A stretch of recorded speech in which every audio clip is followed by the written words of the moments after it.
Pessoal, tudo bom com vocês? Essa é a aula 4 e a gente vai falar sobre funções de Green na nossa análise do espalhamento e vai acabar no comecinho de aproximação de Born, tá bom? Então, para quem não está lembrando muito do que seja uma função de Green, a gente considera um operador diferencial linear, ou seja, uma combinação aqui, uma combinação linear de derivadas arbitrárias de alguma função, tá? E ela atua em distribuições, que são funções mais generalizadas, né? Aqui a gente trata o caso de uma dimensão, ou seja, todos os parâmetros, as variáveis estão na reta R. Então a função de Green é uma solução dessa equação aqui. Operador diferencial agindo na função de Green é uma delta de Dirac. Essa função, que mais precisamente é uma distribuição, ela é a delta de Dirac, que ela intuitivamente, ela vale infinito quando x é igual a x'. Aqui nesse gráfico o x' foi feito sendo igual a zero, tá? E zero no restante da reta. Mas o importante aqui é que quando a gente faz a integral na reta inteira, ou seja, de menos infinito até mais infinito da função delta, ela dá 1. Tá? Isso aqui é importante, é uma propriedade da função delta de Dirac. E a função delta de Dirac ela pode ser escrita como uma integral, né, das funções de onda plana. E a gente está integrando aqui em relação a todos os momentos, certo? Então essa daqui, a delta, é justamente, ela faz as vezes da transformada de Fourier da função IP exponencial de menos IP x'. Tá? Então ela age aqui como se fosse uma transformação de Fourier da unidade. Bom, a gente acabou de ver que a função de Green é uma solução dessa equação, ou seja, eu ajo um operador diferencial na função de Green e tem que dar uma delta de Dirac. Isso é bastante importante para a gente resolver equações diferenciais dessa forma. Um operador diferencial agindo na função de onda, ou seja, uma função qualquer aqui da reta R, tá? Não precisa ser uma função de onda, mas uma função arbitrária da reta R, que seja que tenha as propriedades, né, que seja diferenciável, que tenha derivada contínua, quantas vezes for a ordem do operador diferencial, é igual a uma outra função f de x. Ou seja, essa parte aqui é a parte não homogênea da equação diferencial, o lado direito. Se existir a função de Green para esse operador diferencial, então olha só, vamos pegar essa equação 1, multiplicar por f de s e integrar de menos infinito até infinito. Tá? Se a gente fez isso do lado esquerdo da equação, a gente tem que fazer isso do lado direito. Ou seja, pega o lado direito da equação diferencial, multiplica por f de s e integra de menos infinito a infinito. Essa é uma regra de seleção. Já que a função delta de Dirac ela só vale 1 quando x for igual quando s for igual a x, já que a gente está integrando aqui na variável s, então ela vale 1 quando ela vai a infinito, perdão, né? Quando x é igual a s. Mas, através dessa regra de seleção, né? A gente tem essa propriedade. Toda vez que a gente integra de menos infinito a infinito uma função, na variável de integração e multiplica pela delta de x menos s, esse produto aqui é chamado convolução. Um produto de convolução. Então isso daqui é uma f de x. Né? Somente sobra aqui o x. Agora, o f de x, pela essa equação 2, é o operador diferencial agindo em psi de x. Ou seja, a gente caiu aqui então, em L, o operador diferencial agindo numa função, está aqui, ela é igual, né, por essa igualdade, a integral de menos infinito a infinito do operador diferencial agindo na função de Green vezes f de s ds. Só isso, tá bom? Agora, como essa integral aqui, isso daqui é um operador diferencial linear, então a gente pode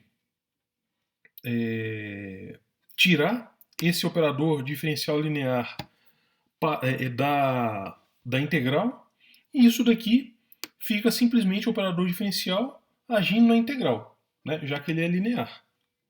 Portanto, ficou aqui operador diferencial vezes a função, psi de x é o operador diferencial vezes essa integral. Agora, né, que é exatamente essa igualdade. Então a gente pode passar para o lado esquerdo e vai ficar esse lado direito para o lado esquerdo da equação e vai ficar o operador diferencial agindo em psi de x menos a integral é igual a zero. Olha, quando o operador linear de alguma coisa é igual a zero, significa que esse argumento todo ele está no núcleo do operador. Tá? Como a gente está querendo definir funções de Green que são únicas, é bom sempre fazer, né, aqui no nosso caso, pelo menos, fazer com que o núcleo, supor que o núcleo seja zero, então isso daqui tem que ser exatamente igual a zero. Ou seja, dada a parte não homogênea da equação diferencial, né, vamos voltar ali. Essa aqui é a parte não homogênea, o lado direito, o f de x, é a parte não homogênea da equação diferencial. Então, dada essa parte não homogênea, a gente multiplica. Se a gente tiver a função de Green, a gente multiplica pela função de Green, integra de menos infinito a infinito, e a gente obtém a solução da equação diferencial. Certo? Então, a função de Green é bastante importante para que a gente obtenha a solução de uma equação diferencial. E é isso que a gente vai seguir de agora para frente, quando a gente for resolver a equação de Schrödinger. Olha, esse raciocínio que a gente fez simplesmente na reta, mas ele é generalizável para o espaço de 3 dimensões, que é exatamente o que a gente vai utilizar aqui em mecânica quântica, e mais geralmente para qualquer dimensão finita. Tá? Para infinita também, embora tenha algumas obstruções. Aqui a gente vai tratar somente o caso finito e mais precisamente o caso de 3 dimensões. Certo? Então agora vamos focar na equação de Schrödinger estacionária, e a gente quer demonstrar a famosa e útil equação de Lippmann-Schwinger. Tá bom?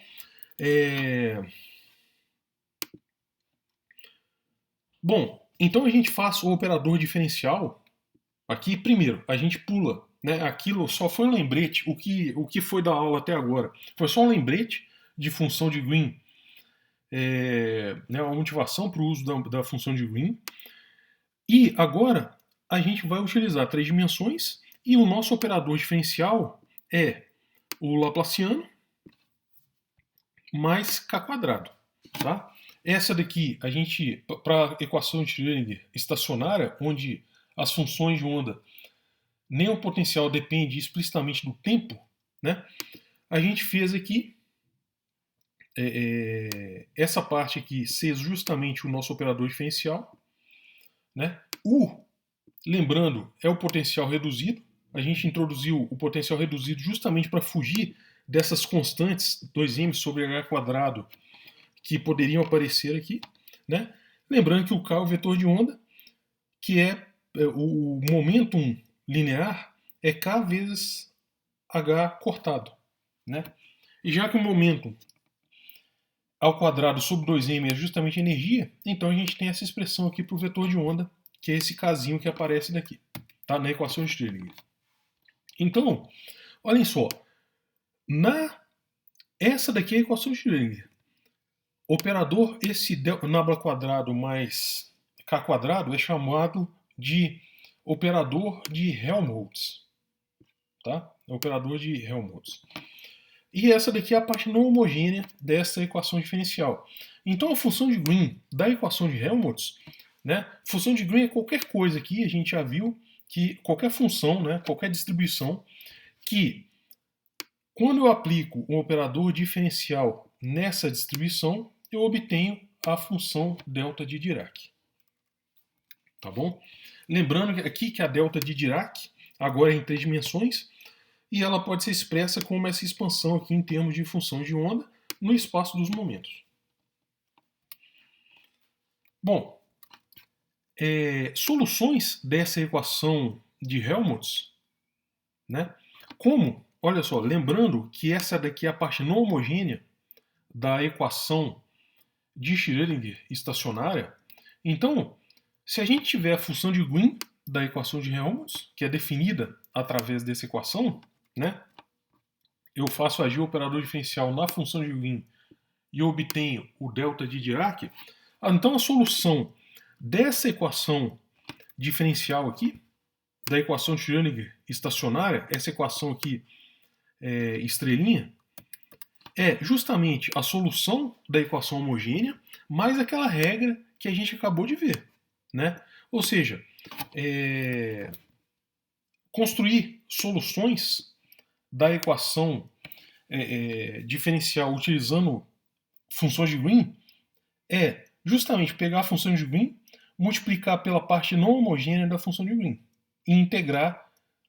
Aqui, como a gente tem 3 variáveis, a gente vai integrar aqui, essa integral aqui é em R3. Né? É integral de menos infinito a infinito no eixo x, menos infinito a infinito no eixo y, menos infinito a infinito no eixo z. Tá? E esse psi homogêneo é simplesmente uma solução dessa equação homogênea. Tá? Então esse é o método da função de Green. Portanto, a nossa função de onda é uma solução da equação homogênea, que vai ser justamente uma onda plana, né? Porque olha só, isso daqui a gente tem um operador diferencial quadrado mais k quadrado, a solução explícita é essa daqui, exponencial de i k, vetor de onda k, vetor, né, um vetor mesmo, é produto escalar com x. Então a solução da equação homogênea é exatamente uma onda plana, mais uma solução particular que é dado pela função de Green, tá? Devido à parte não homogênea da equação de Schrödinger.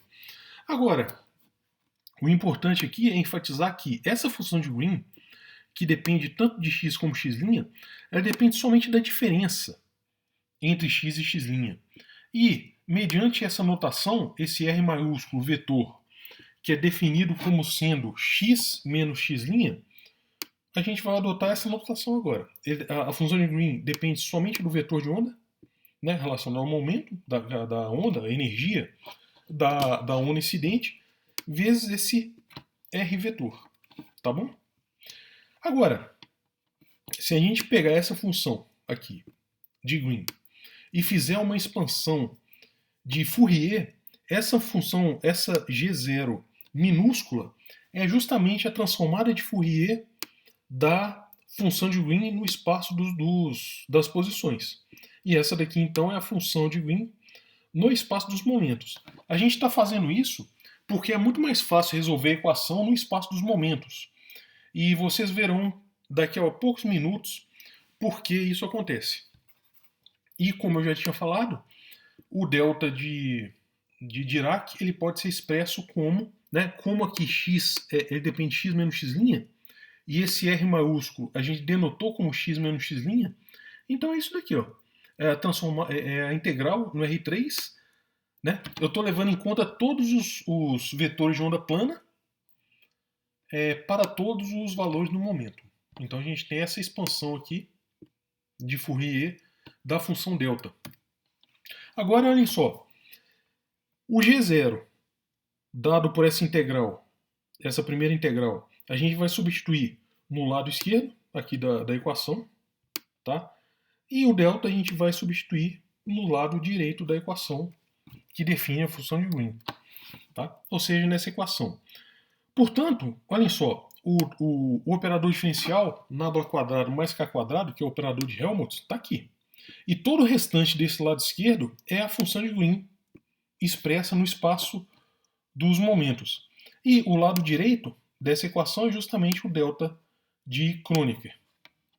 Agora, como nabla quadrado agindo nessa exponencial, né? Eu tenho a derivada em relação... O nabla quadrado é justamente o laplaciano. Eu tenho aqui uma função escalar. Então,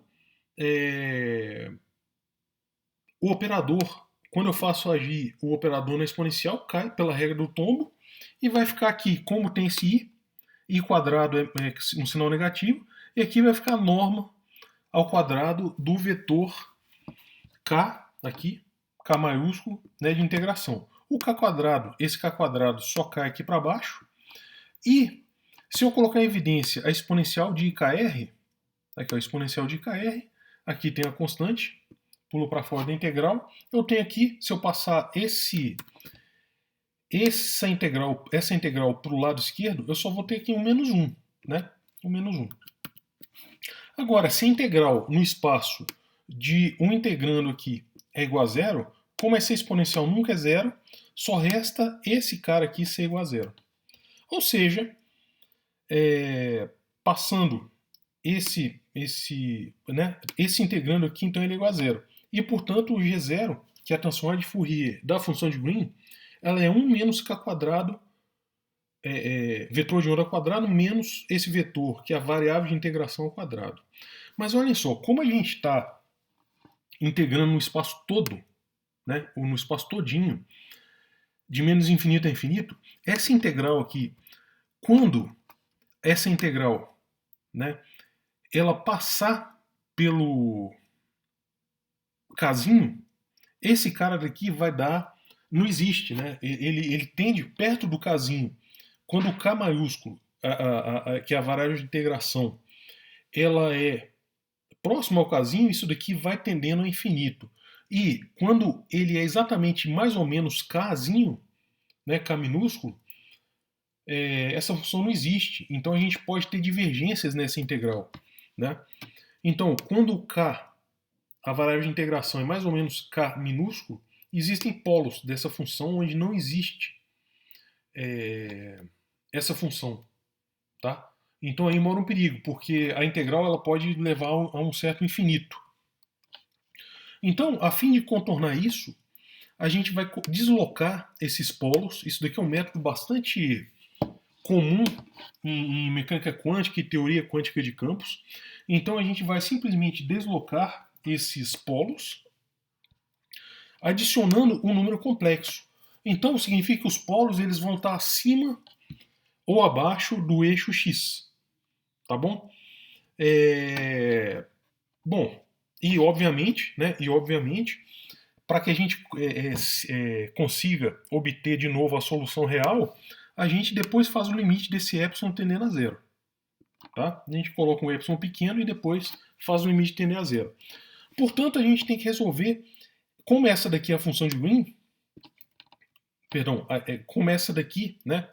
Exatamente, a integral toda é a função de Green, aqui eu só repetir. Então, utilizando no espaço dos momentos coordenadas esféricas, K é o módulo, né, a norma do vetor K, a distância radial, θ é o ângulo azimutal, φ é o ângulo equatorial.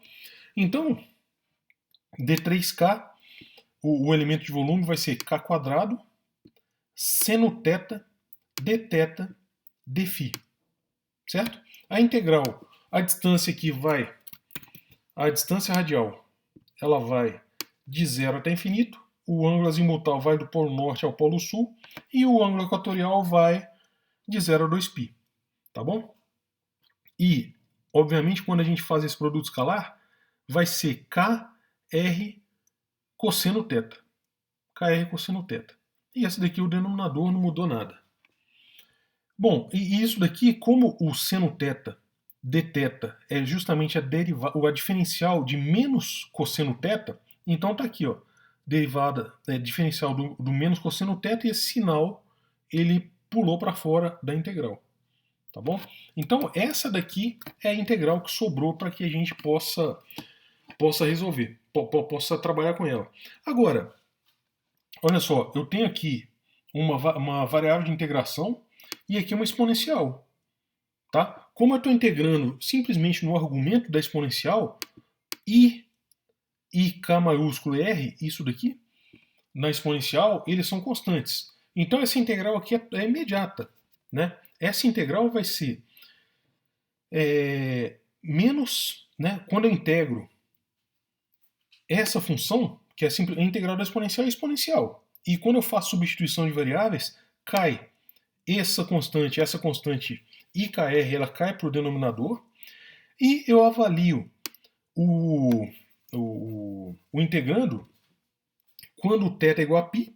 Então, cosseno de π é menos 1, eu vou ter aqui exponencial de menos IKR, menos o integrando no ponto zero, né? O cosseno θ, cosseno de zero, que é 1. Então eu obtenho essa expressão.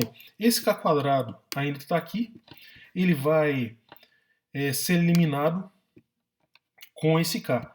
Portanto, a minha integral, a função de Green, vai ser 1 sobre 4π quadrado ir, integral de zero a infinito, desse integrando aqui. Tá bom? Agora, a gente vai tentar simplificar esse integrando. Né? E essa é a função de Green que a gente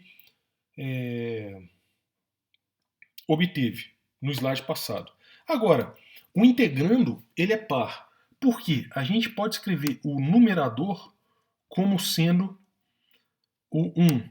Né? Essa diferença de exponenciais eu posso escrever como 2i seno do argumento, que é ik maiúsculo r maiúsculo, tá? Vezes esse k. Só que o seno de alguma coisa é uma função ímpar. Multiplicando por k, que também é uma função ímpar, vai dar uma função par.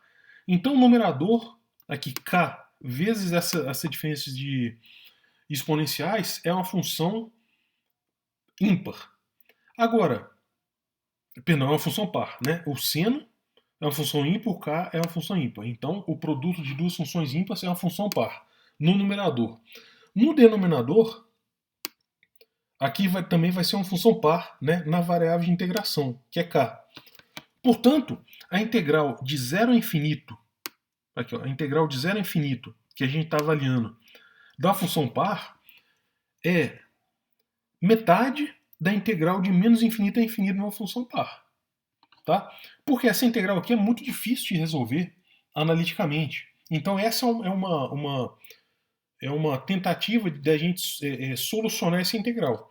Então, já que a integral de zero a infinito, que é justamente essa daqui, ela é metade da integral de menos infinito a infinito, então nesse coeficiente a gente multiplica por meio e integra de menos infinito a infinito.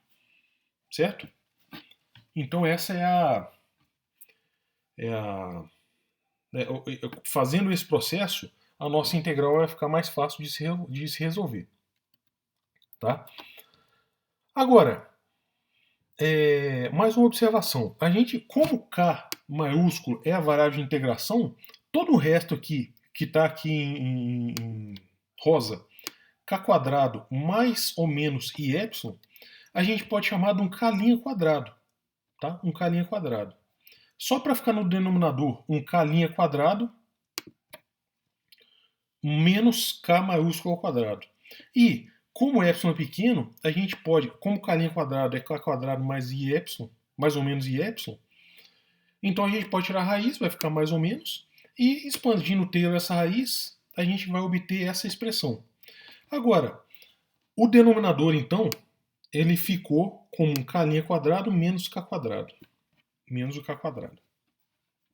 A gente pode escrever esse denominador como frações parciais, tá? A gente pode desenvolver, vocês podem expandir o lado esquerdo e chegar no lado direito, de tal maneira que a função de Green ela possa ser expressa como a soma de duas integrais, onde a primeira integral, o sinal mais, é exponencial de ik maiúsculo vezes r maiúsculo. A gente expandiu aqui em funções parciais justamente porque vai aparecer um k maiúsculo aqui no denominador que vai eliminar esse k que ainda está dentro da integral. Então, notem que esse k maiúsculo ele desapareceu do numerador, tá? Quando a gente expandiu em funções parciais, e portanto a função de Green ela vai ser menos 1 sobre 16π quadrado ir vezes a diferença entre I mais e I menos, onde I mais e I menos elas estão definidas através dessa expressão. Aqui só houve uma mudança de sinal para cá, porque eu multipliquei por I no numerador, aí ficou esse I, e no denominador, e o I quadrado ficou menos 1, que cancela esse sinal aqui. Tá? Então o nosso objetivo agora é resolver esta integral. E finalmente obtermos explicitamente a função de Green. Tá?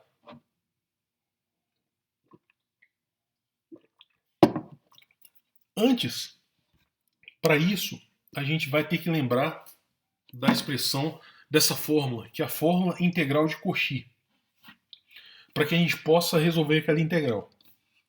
A fórmula integral de Cauchy, ela vem de um teorema, ou seja, você considera aqui um conjunto aberto, esse U aqui em cinza, achurado em cinza, um aberto do plano complexo, e F, que vai do aberto nos complexos, é uma função holomórfica. Ou seja, para todo Z0, para todo ponto Z0 em U, vai existir a derivada dessa função complexa no ponto Z0.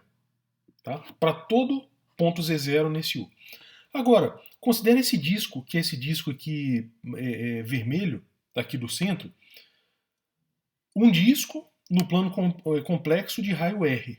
Tá? E esse disco ele tem que estar contido no conjunto U. Então, para todo ponto dentro do disco, vale essa expressão. Essa expressão aqui. O f de A é 1 sobre 2π, a integral no contorno, né, nessa parte pontilhada aqui, no sentido anti-horário de f de z sobre z menos a dz. Ou equivalentemente, né, toda vez que a gente encontrar essa integral, vai ser exatamente 2πi f de A. Tá? Só isso. Fórmula integral de Cauchy. Agora, essa fórmula integral de Cauchy nos vai ser útil para resolver essa integral que a gente ainda quer resolver. Tá? Então, essa integral que a gente quer resolver é a integral de menos infinito a infinito. Como essa aqui tem duas integrais, i mais e i menos, vamos nos concentrar em i mais. Que a única diferença da i mais para i menos é esse sinal aqui na exponencial. Então essa daqui é i mais. É uma exponencial de IKR, K menos K maiúsculo menos K', mais essa exponencial em rosa. Tá? Que a única diferença da azul para rosa é esse sinal negativo aqui é positivo. Tá? A gente quer integral de menos infinito a infinito. Só que vamos considerar a fórmula de Cauchy e considerar o contorno fechado, que é esse caminho, que é a circunferência superior, no sentido anti-horário, mais a integral na reta R. Tá? E, obviamente, a reta R ela vai ser totalmente contemplada quando a gente fizer o raio dessa semicircunferência tender a infinito. E quando o raio for infinito, no final, significa que a gente vai pegar aqui de menos infinito até infinito na reta R. Tá? Portanto, olhem só, esse mais é a integral de menos infinito a infinito. Só que a integral de menos infinito a infinito, ela é justamente pegar o círculo inteirinho aqui fechado, que é justamente essa primeira integral. A gente está considerando essa primeira integral o círculo totalmente fechado. Tá? O círculo totalmente fechado. E subtrair o valor da integral na semicircunferência superior. Tá? Então a integral de menos infinito a infinito, aqui em azul, em ciano, é justamente o círculo fechado inteiro menos a integral na semicircunferência superior. Tá? Porque a fórmula de integral de Cauchy ela vale para qualquer caminho fechado. E a integral rosa, a mesma coisa. Menos infinito a infinito, ela vai ser integral no caminho fechado e eu estou desprezando a parte que é a semicircunferência superior. Tá bom? Certo? Então essas são as integrais que a gente quer resolver. Olha, daqui a pouco a gente vai provar que essa integral aqui na semicircunferência superior e essa integral aqui também na semicircunferência superior, ela vai tender a zero. Então vamos preocupar agora somente na integral no contorno fechado. Tá? Só que para isso a gente utiliza diretamente a fórmula integral de Cauchy. Porque olha só, nesse caminho, né, vamos voltar lá no caminho. Nesse caminho, o polo onde K maiúsculo é igual a K', aqui é K', tá? O K', ele está incluído, né, está incluso dentro do disco, só que o menos K' ele está fora do disco. Então o único polo aqui, ele ocorre quando K for igual a K'. Tá? Então, pela fórmula integral de Cauchy, essa integral num caminho fechado é simplesmente 2πi exponencial de ik' R maiúsculo. Tá? Já que o menos K', que aparece aqui, ele está fora ele não é polo, ele não ocupa o domínio do disco. Né? Quando o epsilon vai para zero, como o K' é K mais ou menos I epsilon sobre 2K, então quando o epsilon vai para zero, esse cara some, o K' é exatamente igual a K, né? E, portanto, essa integral mais vai ficar 2πi exponencial de IKR. Agora, a integral menos, a única diferença da integral menos para a integral mais é justamente esse sinal daqui. De novo, a gente, essa integral aqui, em frações parciais, ela pode ser expressa como duas integrais, e a gente agora considera um contorno onde o menos K', tá aqui, ó, onde o menos K' esteja dentro do domínio, e o K', o mais K', né, ele esteja fora do nosso domínio. De novo, essa integral em ciano de menos infinito a infinito, e a integral na reta R inteirinha, eu posso escrever como uma integral nesse caminho fechado, aqui, ó, tá? Menos a integral na semicircunferência. Só que agora a integral ela é no sentido horário. E a integral de menos infinito a infinito, de novo, dessa integral, é a integral no caminho todo menos a integral nesse caminho 2. E, de novo, essas duas integrais aqui, no caminho, na semicircunferência inferior, a gente vai mostrar que elas são iguais a zero. Então nos preocupemos agora com essa primeira no caminho fechado e essa daqui no caminho fechado também. De novo, pela fórmula integral de Cauchy, toda vez que eu tenho uma integral no caminho fechado de uma função, aqui a função é exponencial de menos IKR, K menos K', né? Lembrando que o único polo aqui é exatamente o menos K'. Então o que vai sobrar aqui dessa vez é essa integral. Essa integral aqui é zero. Tá? A integral em rosa, em púrpura, ela fica somente 2πi exponencial de Ik'. Quando o epsilon vai para zero, o expoente aqui, o K' é igual a R, e troca o sinal justamente porque, né, tem um sinal negativo justamente porque a integral é feita no sentido horário. E a fórmula integral de Cauchy contempla domínios orientados positivamente, ou seja, a regra da mão direita, ou seja, no sentido anti-horário.